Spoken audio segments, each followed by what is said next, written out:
Katsumi seemed insulted because I doubted him. But all the facts pointed at him. I wouldn't blame him if he decided not to talk to me ever again. However, he decided he'd make it up to me. Within the next hour, he showed up at my door. Visibly upset and short of breath, he asked me to listen to him. I'm listening, Katsumi. It has to be something important if you had to come here. It is. I wouldn't have come to the other part of the city in the middle of the night for nothing. I know who's behind the sabotage of you getting into the police academy. Katsumi showed me the timestamp on the email and told me that it had happened when I had been at his place. The person who did that was the same person who was blackmailing Katsumi. It's obvious the blackmailers won't give up until they pull out some more information from me. I'm afraid they're ready to get their revenge on me through my friends.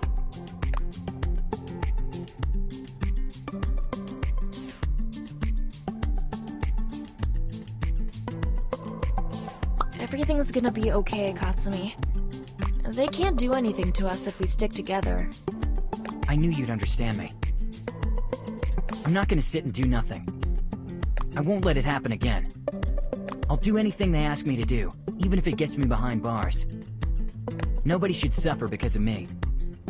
What are you going to do? Surrender to the police? No, I'll give them what they want. And what happens next? I don't know. Katsumi was truly sorry for his past mistakes. He was crushed and devastated, mostly because his mistake affected my life as well.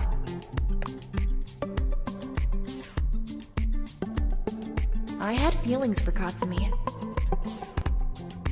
and it was hard to suppress them and stay mad at him. Will you ever forgive me?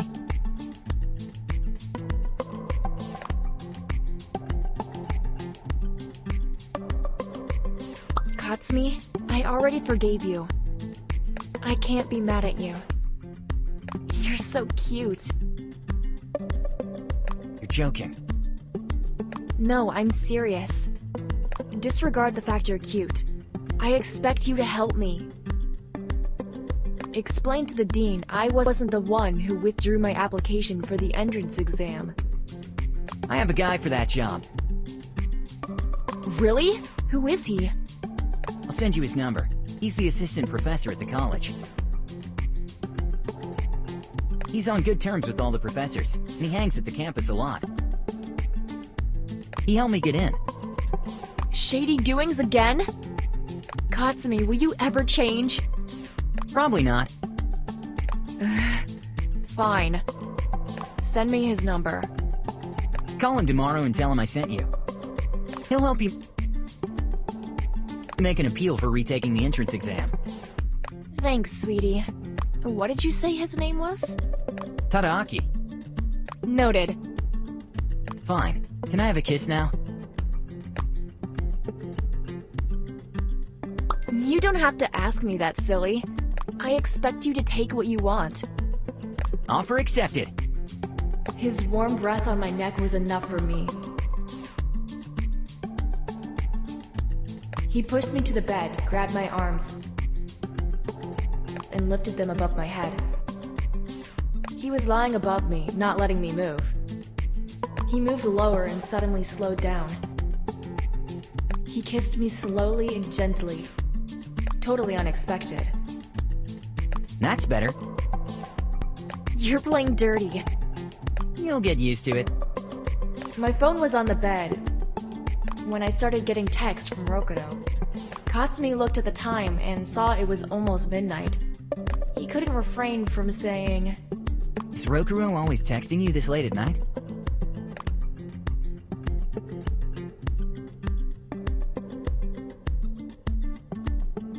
No, he usually doesn't text me this late. It could be something important. Okay, we'll see. I'll call him to tell him not to worry. 'Cause you're in good hands. Katsumi wasn't joking. He called Rokudo and bragged about having the situation under control. I was too tired to have a further discussion. I dozed off while the two of them were on the phone. I couldn't remember when Katsumi left, but I was glad I avoided the drama. The following day, I called Akiko to keep me company and walk with me. She attended the college a year longer than me, and she knew how things... Besides, she was much braver than me, and she wouldn't mind showing off her attitude. I myself felt confident next to Akiko. Akiko, thanks for coming with me today. You don't have to thank me. You're my friend, and I'll support you always. Same goes for me, Akiko. It means a lot you asked me to come with you, even though you could have asked your boyfriend to keep you company. I don't think I'd make a good impression on the assistant or the professor if I brought my boyfriend with me. You think I'd leave a better impression? Me, the loudmouth Akiko? You make me laugh. I believe in you, Akiko. I know you won't say anything that would make my situation even harder. Of course I won't. I'll make sure they don't lie to you or stall. Great. I know all the basics of the bureaucracy at the college. Great. I don't know anything. Tell me, what did Katsumi tell you? What should you do exactly?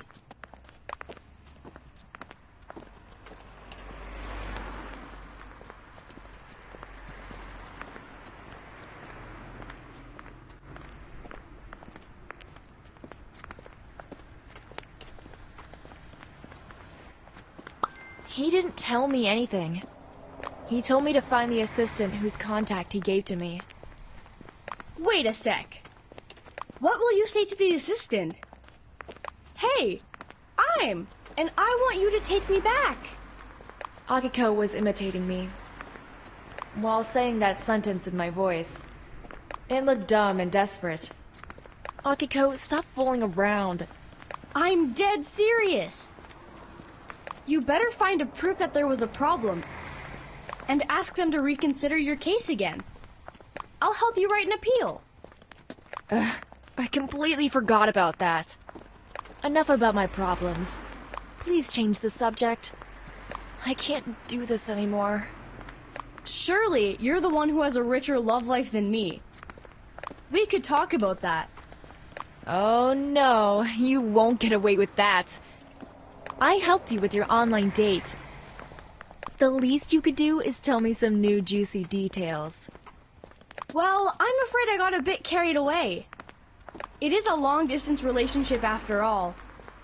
I'm more for that than he is. What do you mean? Is he giving you the cold shoulder? No, he just avoids sending me his picture. I don't even know what he looks like. Oops, it could be anyone. He could even be a woman catfishing. No. Oh, I get it. You have no clue. Whether he's cute, handsome, etc. I know the etc. part. Dear God, Akiko. You're impossible. I wouldn't want to be a killjoy, but he could have Dumbo ears. Ask him to meet somewhere. He can't refuse the video chatting and meeting you forever. It's stupid. I'll come out as desperate. Don't say that. Why would you waste your time on somebody who has no time for you? Ask him. Now? You have nothing to lose. That's right. You're here. You could help me come up with something to say to him. Akiko opened ChatLinx and started thinking about what to write to her admirer. I gave her a couple of ideas, but Akiko would stay loyal to herself. She went all in. She had nothing to lose.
We arrived at the appointed time and stood in front of the assistant Tadaki's office. I tried to appear calm, but my arms and legs refused to be still.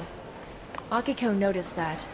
She grabbed me with both hands and made me take a deep breath so I could calm down. Don't panic! You'll appear as insecure that way. You have to show you firmly believe in what you are saying. Easy for you to say, Akiko. I'm new here and nobody's gonna take me seriously. Everything's gonna be okay. You're not alone. If you start stammering, I'll jump in. Deal? Deal.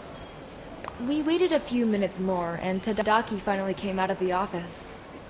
I thought at first that he was a student, but then I heard other students talking to him politely. It was him.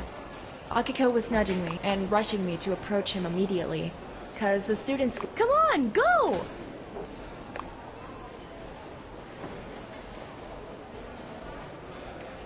I'm going, Akiko. Don't rush me. That's it. Be fierce. You need it. Be confident. I approached Tadaki even though he was staring at his phone, and tried to draw his attention. Good afternoon. Hi, nice to meet you. I'm Tadaki. Are you the girl that Katsumi told me about? The very same. Tadaki was looking at Akiko over my shoulder the entire time, and she seemed distracted. I saw I was losing his attention, and I started talking immediately. Is Katsumi your friend?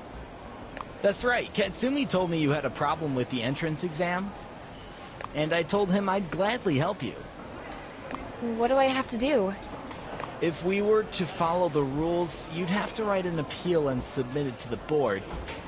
It'd take a month to reach the dean, and then you'd have to wait for another month to have it revised. I'm here so that appeal finds its rightful place on a shorter note. And that's it? I can retake the entrance exam?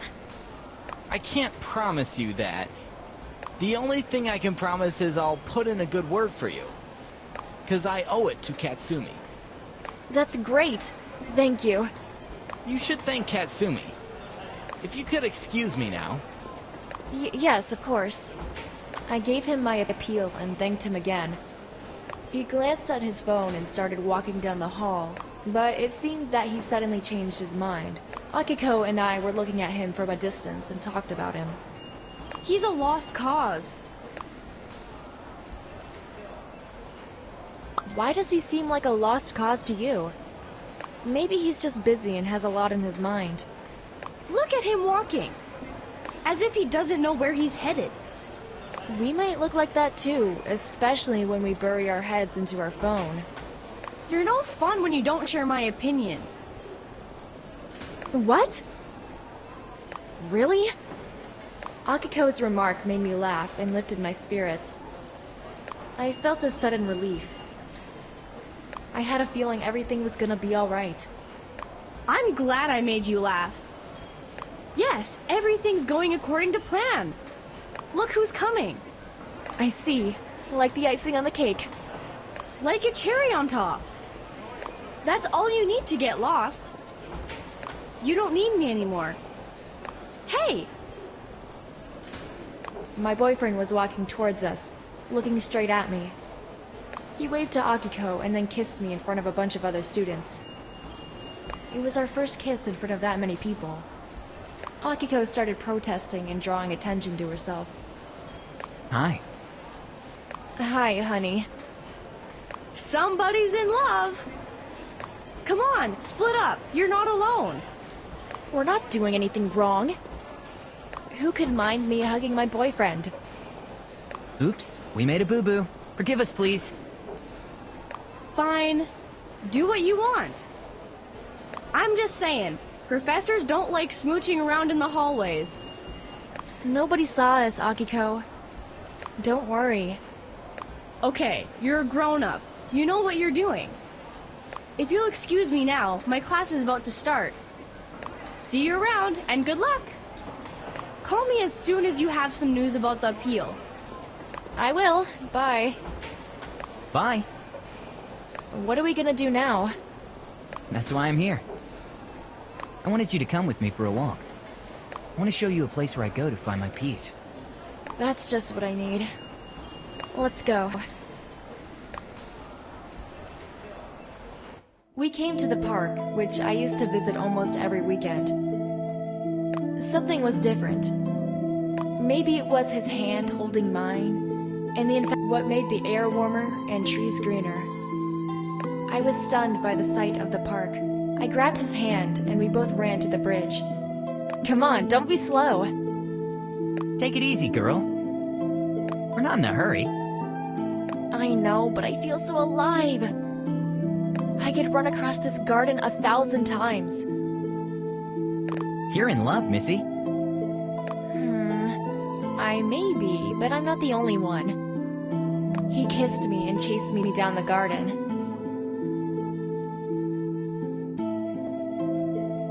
We stopped in the middle of the bridge. He stood behind me and put both of his arms around my waist.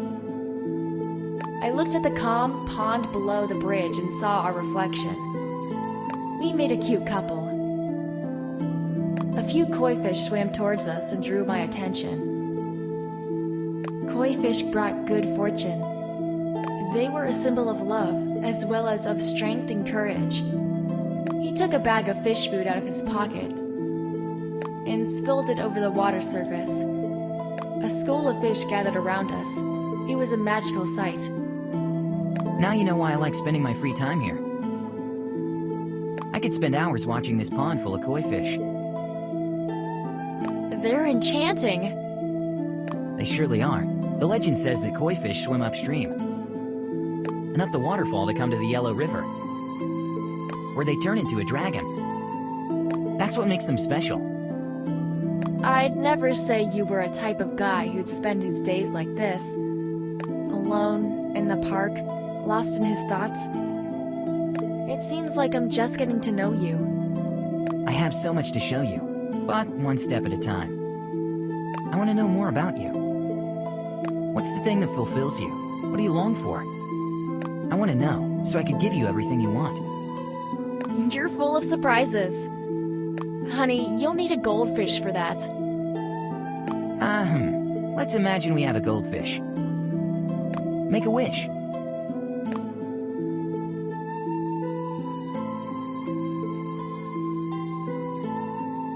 I'd like to know what you wished for. I'd like to know what your wish was too. I didn't make one yet.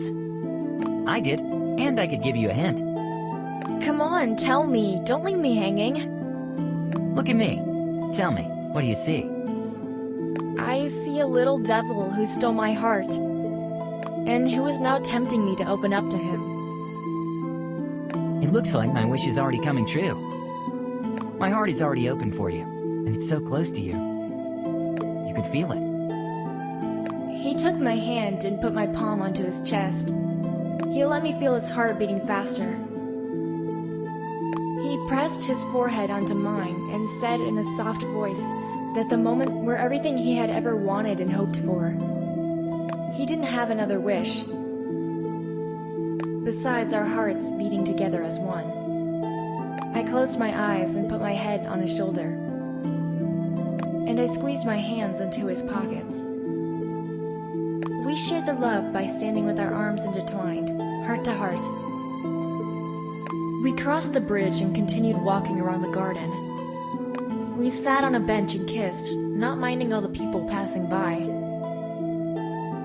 I suddenly felt him backing off and looking over my shoulder. He kissed me distractedly and confusedly. He was lost in thoughts. Hey, you! What's over there that's more interesting than me? What? Who? Nobody! You're strange.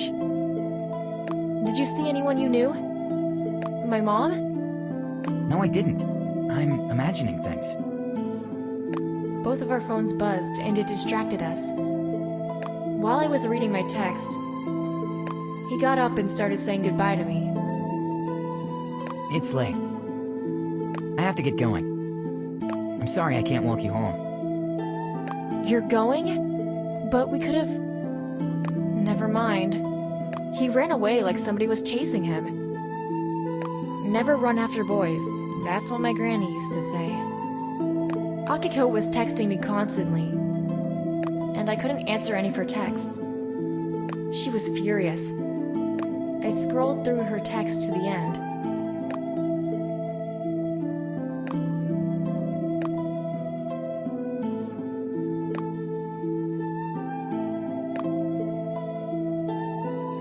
Oh no!